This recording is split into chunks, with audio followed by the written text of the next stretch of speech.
નમસ્કાર દર્શક મિત્રો, યુનાઇટેડ વોઇસ ન્યૂઝ ચેનલમાં આપનું સ્વાગત છે। ધાર્મિક પ્રસંગો તથા તમામ સમાચારો માટે નીચે આપેલા નંબર પર અમારી ચેનલનો સંપર્ક કરો તથા આ વિડીયોને લાઈક કરો, કમેન્ટ કરો, શેર કરો, સબસ્ક્રાઇબ કરો અને બેલ આઇકન પર ક્લિક કરો। इतना क्रूरतम कृत्य किसी ने किया होगा। अहिंसक साधु की हत्या कर दी, करंट लगा लगा करके उसको तड़फाया। क्या उसके मन में रहा होगा?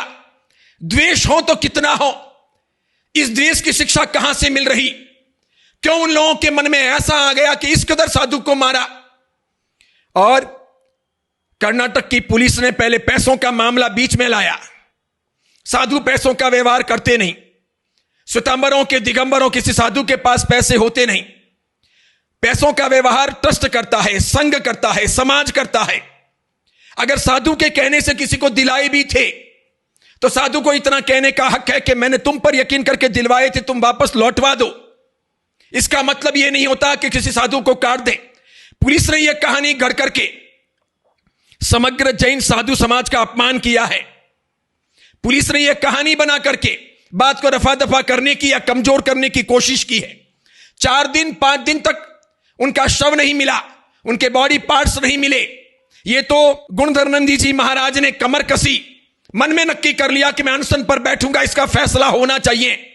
तब कहीं जाकर देहम पातयामी व कार्यम साधयामी, और इस प्रकार जाकर के कर्नाटक की सरकार हरकत में आई, पुलिस हरकत में आई।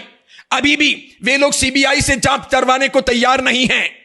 वे ये सोचते हैं कि कर्नाटक की पुलिस ही जांच करें ताकि थोड़ा बहुत रफा दफा भी हो जाए तो हो जाए, अल्पसंख्यकों के साथ में किसी प्रकार की ज्यादती ना हो, क्योंकि वो उनका वोट बैंक है।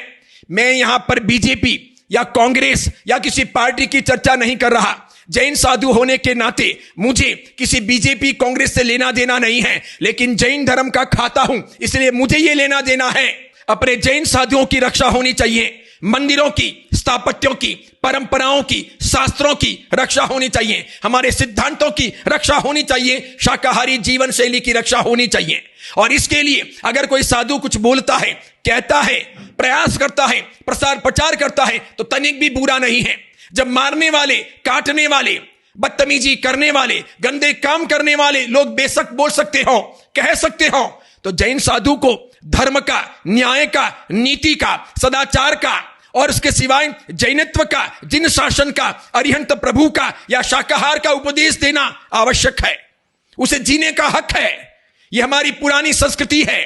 जितना वैदिक परंपरा का आधार पुराना है उतना या उससे अधिक पुराना है श्रमणत्व का आधार। आदिनाथ के पहले भी था, जैन धर्म आदिनाथ के बाद में भी रहा और अभी भी है। इसीलिए मैं कहना चाहता हूं कि सबसे पहले हम सबके दिलो दिमाग में से ये निकले। हम में से कुछ साधु भगवंतों ने अभी कहा कि दिगंबर साधुओं को सुरक्षा मिलनी चाहिए, तो क्या श्वेतांबर साधुओं को सुरक्षा नहीं मिलनी चाहिए? हम बार बार दिगंबर श्वेतांबर करते रहेंगे तो कौन साथ में बैठेगा? कैसे हम बैठेंगे? क्या हमारा कल्याण होगा? इसीलिए हमें सबसे पहले यह सोचना होगा कि दिगंबर हो, श्वेतांबर हो, समेत शिखर हो, पालिताना हो, गिरनार हो, अन्य कोई भी छोटे बड़े तीर्थ हो, सबसे पहले साधु संतों की, तीर्थों की, हमारे सब प्रकार के सिद्धांतों की रक्षा होनी चाहिए। यही वक्त है। इस समय भी अगर हम बटे रहे, इसका फायदा दुर्जन लोग उठाएंगे, सरकारें उठाएगी, पुलिस उठाएगी। आप देखना, अब तक जितना अन्याय जैन समाज के प्रति हो रहा है या होता आया है, उसमें सबसे अधिक भूमिका जैन समाज की निष्क्रियता की भी है। निष्ठाहीनता है, निष्क्रियता है, बंटवारा है। मन में यह सोचते हैं कि हम अलग अलग हैं, इसीलिए किसी की चिंता नहीं करते। मैं तो यह सोचता हूं कि एक दिगंबर श्रावक भी हो। अभी जब मैं तमिलनाडु में जगह जगह घूमा, जहां कहीं मुझे श्वेतांबर, दिगंबर, सानकवासी या तेरापंथी जो मिले, तो मैंने यही कहा, अपनी अपनी परंपरा के अनुसार जियो, मजबूत रहो, पक्के रहो, बिखरो मत, मिलकर के रहो, तभी तुम जिंदे रह सकोगे। अलग हो जाने के बाद में लोग तुम पर हावी हो जाएंगे, तुम्हें मार लेंगे, तुम्हारा छीन लेंगे।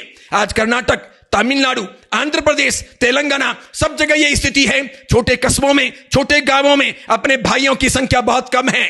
लोग उन्हें दबाते हैं, लोग उन्हें परेशान कर लेते हैं, लोग अहिंसक का शोषण करते हैं, लोग हिंसा पर उतारू हो जाते हैं। बात बात में वे लोग मारने पीटने के लिए आ जाते हैं। जैन कभी हथियार उठाता नहीं, जैन के पास बंदूक होती नहीं, जैन तलवार से बात करता नहीं, जैन हिंसा में विश्वास करता नहीं। जो चींटी को बचाता हो वो किसी इंसान को मार भी कैसे सकता है।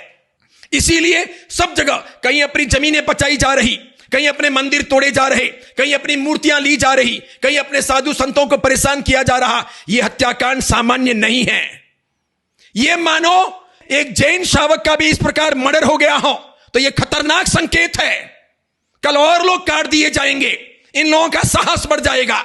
सरकारें क्या कर रही है, किस बात के वोट लेती है, न्याय तंत्र क्या कर रहा है, पुलिस का कर्तव्य क्या है। इतने दिनों तक ये बॉडी पार्ट क्यों नहीं लिए गए, पुलिस ने उसमें सक्रियता क्यों नहीं दिखाई। किसी नेता के बेटे को काट काट के इस कदर मारा होता तो 12 घंटे में फैसला होता। किसी बहुत बड़ी हस्ती को काट काट के मारा होता तो भी 12 घंटे में फैसला होता। और एक अहिंसक, शाकाहारी, सद्भावना फैलाने वाले, शांति की बात करने वाले, सबको प्रेम पहुंचाने वाले, किसी के प्रति अन्याय अत्याचार नहीं करने वाले साधु को इस कदर कितनी देर तक तड़पाया होगा, लाइट के झटके दे दे करके कितना मारने की कोशिश की होगी, उस इंसान के दिलो दिमाग में कैसा रहा होगा। मुझे लगता है पृथ्वी पर वह परमाधामी था।